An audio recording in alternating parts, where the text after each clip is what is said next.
project, I'm about to tackle an issue that, we as women, we are so bad at this.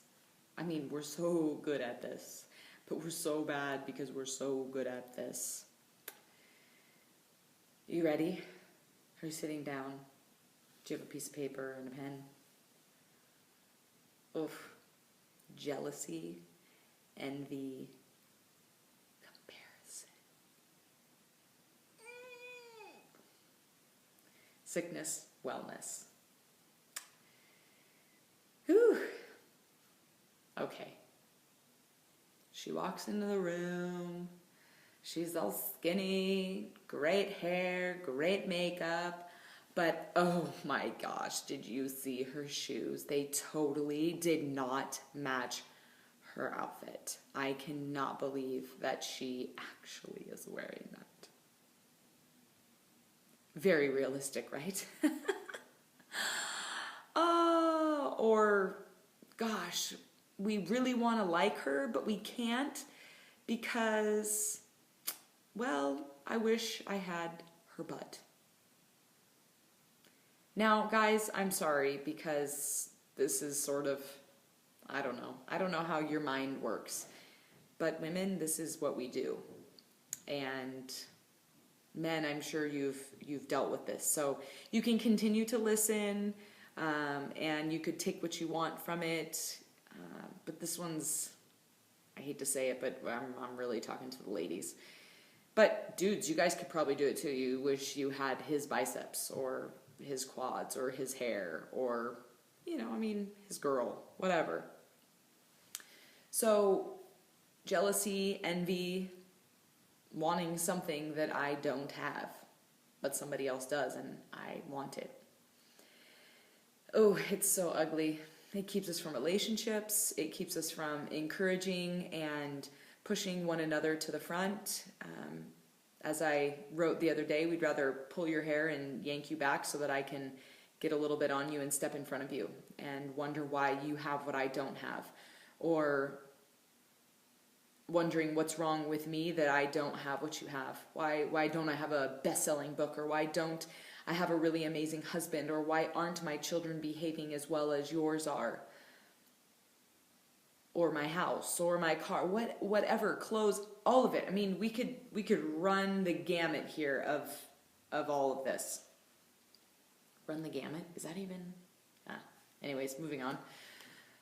I don't want to digress. Wanting something that we don't have is a very dangerous place to be because we are bitter and we are resentful and ultimately prideful. And pride is the root of all sin. Bitterness, resentment, anger, it rots the bones. It destroys the heart. It kills relationships. It destroys friendships. How many of you guys can't be friends with somebody because they're not okay with what you have, or they have something that you want and you just can't be around them anymore? I mean, truthfully, how selfish is that? But we are so good at this. We are so good at sabotaging one another, but ultimately sabotaging ourselves. And so this Genesis project is not just about food and exercise and the heart. These are the things that I want to dive into, because what if we were a generation of women that championed one another, that pushed one another out to the front, that said, oh my gosh, go for it. What can I do to help you get there? Rather than, oh, look at her go. I wish that was me, and sitting back and watching. Oh my gosh. What if we didn't do that? What if we told one another that, oh my gosh, you look beautiful today? And then the other one said, oh my gosh, thanks. Rather than just withholding from one another because we wished we had what you have. And so I just want to challenge you to that. Where in your life is this? Who in your life do you do this with? Think about them. You have them. You want certain things. You don't have certain things. You wish you had them. And where has it created a rift in certain relationships in your life? I want you to look at that and decide why, and know that that person is worth more to you than what you wish you had of theirs, right? Ultimately, it's true. And also to know, as we begin to dive deeper and deeper into this journey, that when you know who you are, and you know whose you are, you know that God created you for a very specific purpose. He made you a very specific way, and you become okay with that. You begin to walk in that. You begin to function every day in that. You don't want what people have, because you know that who you are is the way that you were created to be.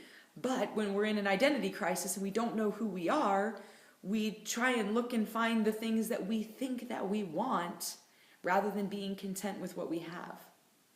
And we compare ourselves. If I had that, then this. If my butt was as small as hers, then I would feel happy. And it's just not true. And ultimately, guys and girls, listen to this. I've said it once, I'll say it again and again and again and again and again. But every single time you stand in front of the mirror and you critique, or you say, I wish I had a little bit more of this, or I wish I didn't have that, or I wish this looked like this, or I wish I was a little thinner, or whatever that is, when you look in the mirror and you say, well, this should be different, I should have a different nose, I should have a different chin, you tell the creator of the universe that he did something wrong with you. That he didn't know what he was doing, and he made a really, really big mistake. Now, if you're just matter in motion, a sack of guts with hair, and from nothing you came, well, then that's okay. But if you believe that you were created by a creator and that he knew exactly what he was doing when he did it, well, then you can't say that, because you were fearfully and wonderfully made. Not, okay, sorta, kinda, I hope I did something right. No, you were created in the image of God.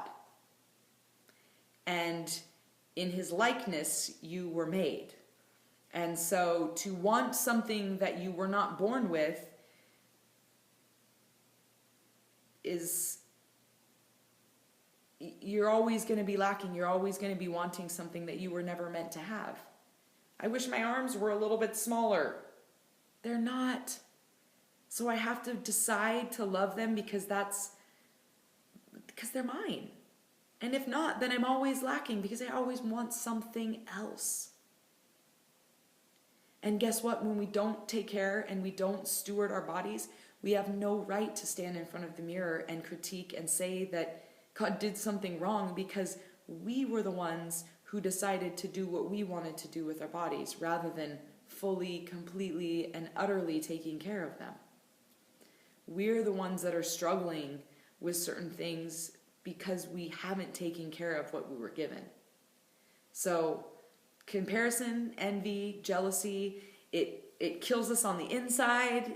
It rots us. It leaves us empty, because we want something that is not ours. So learn to be content with what you have. Learn to take care of what you have. Steward what you have. Be who you were created to be, not trying to be what somebody else was created to be, because you literally will live your entire life with an identity crisis, constantly lost, constantly wondering who you are. So challenge yourself. When she walks into the room and you really love her outfit, but you don't really want to tell her that, tell her anyways. Tell her that she's beautiful. Find things in people that you can call out. And I'm not just talking outwardly things. Encourage one another. Call one another higher. Speak life. Speak truth. See people and call people out for who they really are. Not for all of their imperfections and all of their flaws and all the things that you wish you had, but for really who they are. Look at them as God looks at them. Look at them unflawed and in need of love and affirmation, because we all need it. So chew on that one for a little while.